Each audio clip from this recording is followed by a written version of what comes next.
Justin had worked hard to afford his dream home, a beautiful house with a private pool, a rare privilege in his upscale neighborhood. For him, the pool wasn't just about rest, it was a symbol of his achievement. But lately, there had been an unexpected issue. His neighbor, Karen, she wasn't the kind type, nor did she ever greet him with a smile. Yet for some reason, she had no problem helping herself to his pool. Justin first noticed her early in the summer relaxing on a float with sunglasses on. As if she belonged there. Confused, he had approached her and politely explained that this was private property. Karen barely acknowledged him. She waved him off like an annoying fly and continued sunbathing. "It's just a pool," she mocked. "And what's the big deal? We're neighbors." At first, Justin had let it slide, thinking maybe she didn't realize. But it kept happening. Every few days, Karen would walk into his backyard like she owned the place. Sometimes she even brought her guests. Justin grew more frustrated, but remained calm. He asked her to stop reminding her that she was trespassing. Karen always had an explanation. "This whole area was built for the people," she argued one afternoon while dipping her toes in the water. "If you can afford this place, then I should be able to use it too." That statement bothered Justin. It wasn't just the entitlement, it was the hidden tone. It was as if, in her mind, a black man owning something so nice was an error she had the right to fix. He tried reasoning with her one last time, hoping she would finally accept. "Karen bought this house. This pool is not public. If you want to swim, you can join a club or get your own." Her response was quick and dismissive. "That's ridiculous." She laughed, standing up and drying herself off with one of his towels. "People like you shouldn't be so greedy." Justin felt his patience wearing thin. It was obvious Karen didn't just see his pool as hers for the taking, she saw him as someone who didn't deserve to have it. By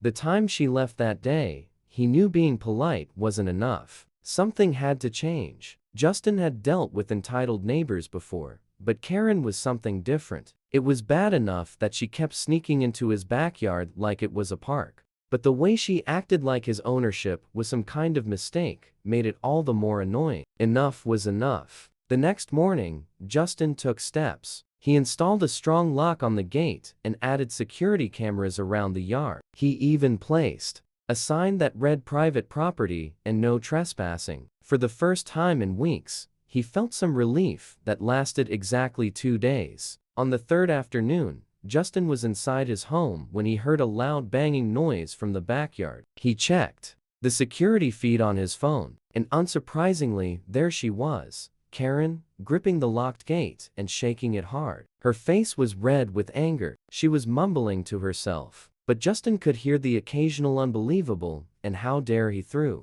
the camera's audio. He watched as she pulled out her phone, pacing in front of the gate. Moments later, sirens blared in the distance. Justin, inside, already knew what was happening. Within minutes, 2 police officers arrived. Karen rushed toward them, waving dramatically. "Thank God you're here," she yelled, pointing at the house. "That man is scaring me. He locked me out for no reason. He's trying to frighten me." Justin stepped outside, keeping his hands visible to avoid any trouble. "Good afternoon, officers. What seems to be the matter?" One of the cops, an older man with serious eyes, gave Justin a once-over and then glanced at Karen, who was panting like she had just run a race. "She says you bothered her," he said cautiously. Justin didn't even blink. "I haven't spoken to her today," he replied, "but I do have security footage." Karen's face froze. "He's lying," she screamed. "He's been harassing me for weeks. He put up that lock just to keep me out." Justin pulled out his phone and tapped the screen a few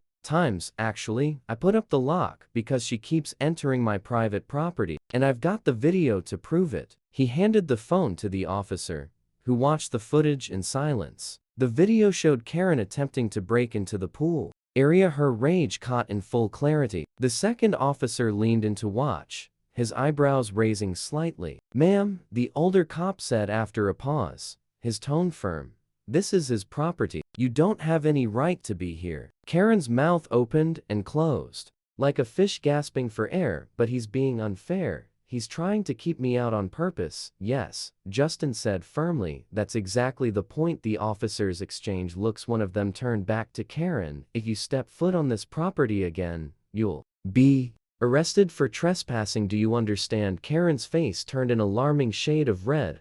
She let out a frustrated growl, spun on her heel, and walked away. Justin watched her go, shaking his head.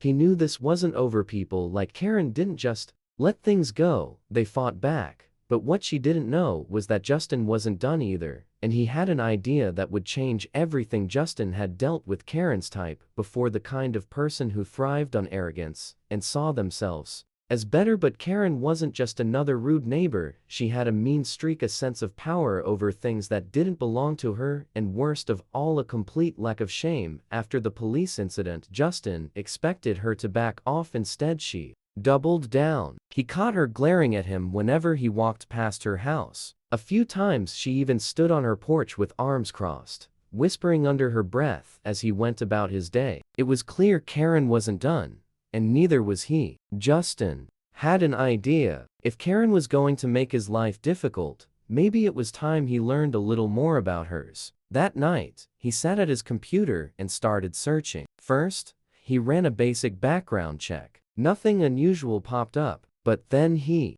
went deeper, combing through public records, old newspaper articles, and even ancestry websites. What he found made his stomach twist. Karen's family had a long, ugly history, one that stretched back decades. Her grandfather and great-grandfather weren't just clan members, they were leaders holding high-ranking positions in one of the most notorious branches of the KKK. There were old photos of them in full robes standing beside burning crosses. Newspaper reports linked them to violent rallies and hate crimes, but it didn't stop there. Karen's parents had their own history of racist activity. While they hadn't been part of the Klan, they had donated money to white supremacist groups and even attended protests against the equality back in the day. Justin leaned back in his chair, shaking his head. He had suspected Karen's entitlement ran deeper than just personal arrogance. But this was generational. No wonder she had reacted so violently to a black man owning something she felt she owned. She had been raised to believe people like him shouldn't have success. Justin exhaled slowly,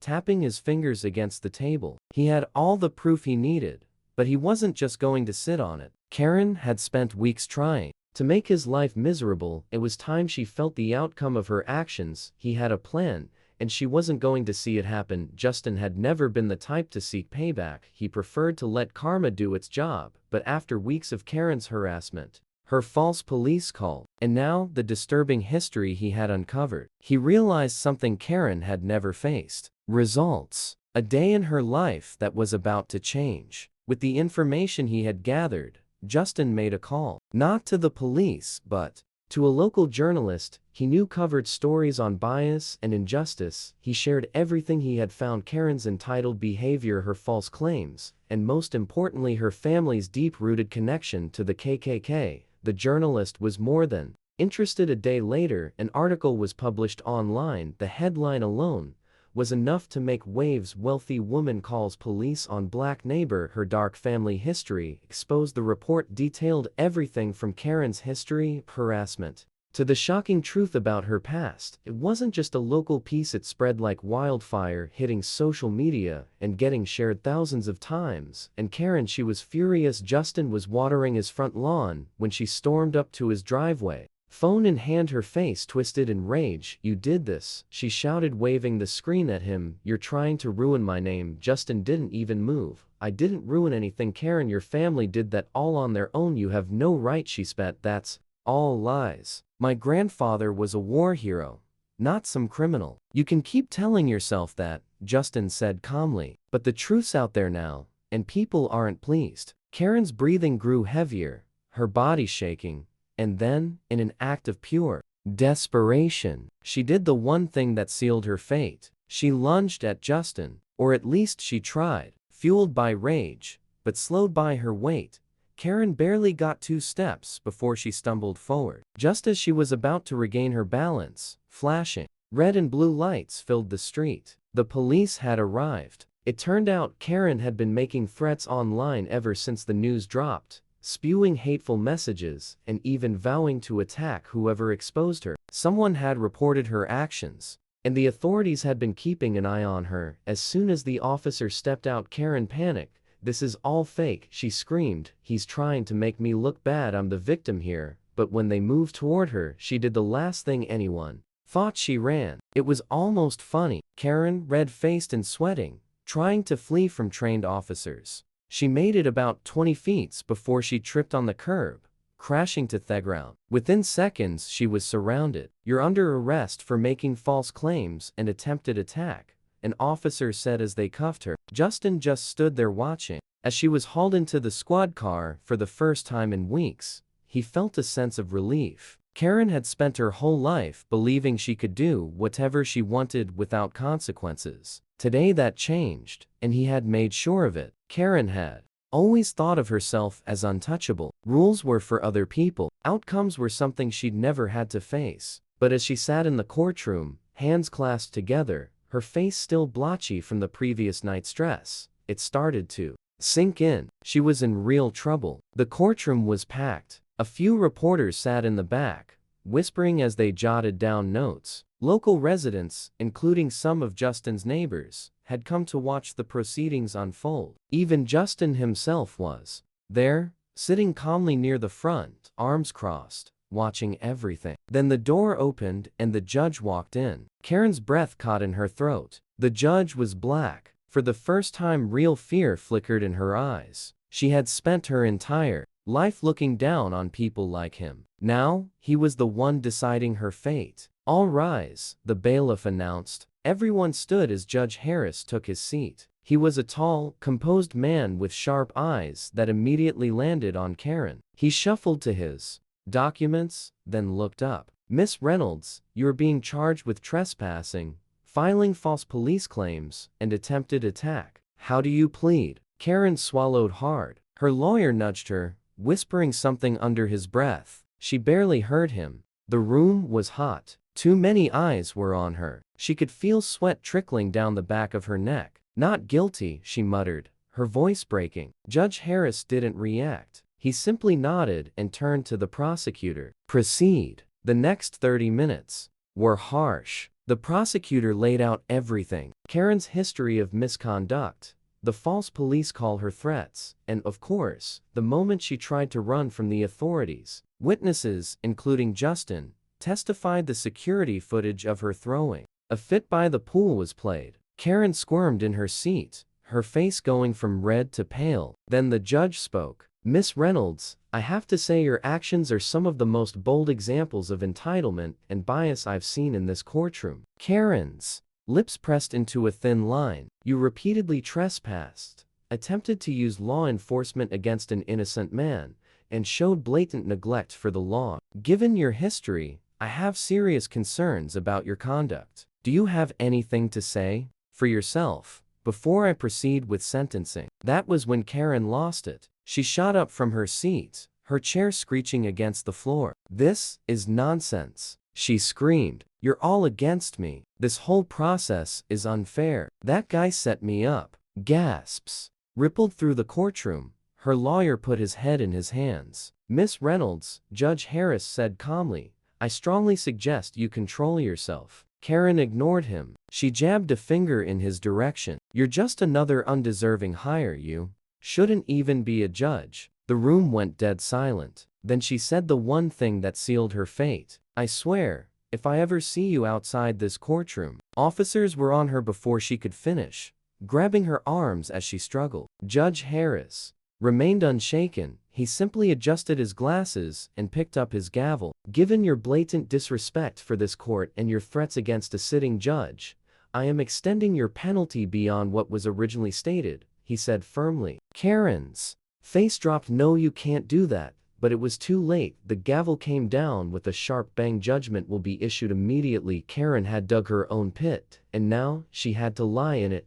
The courtroom buzzed with murmurs as Karen was dragged out, still shouting and screaming. But there was nothing she could do now. The decision was final. Her fate was sealed. Karen was sentenced to 1 year in prison for trespassing, filing false police reports, and threatening a judge. What was originally a minor case had grown into something much bigger, all because she couldn't control her own hatred. News of the event spread like wildfire. The story made its way to social media, where people wasted no time criticizing Karen. The video of her courtroom breakdown racked up millions of views in just days. Memes flooded the internet. Imagine being prejudiced and dumb enough to threaten a judge. One user wrote, "Plot twist, she thought the pool was free, but jail is really free." Another joked, "Reporters started digging into her past. The truths in her closet were exposed for the world to see. Her family's KKK ties,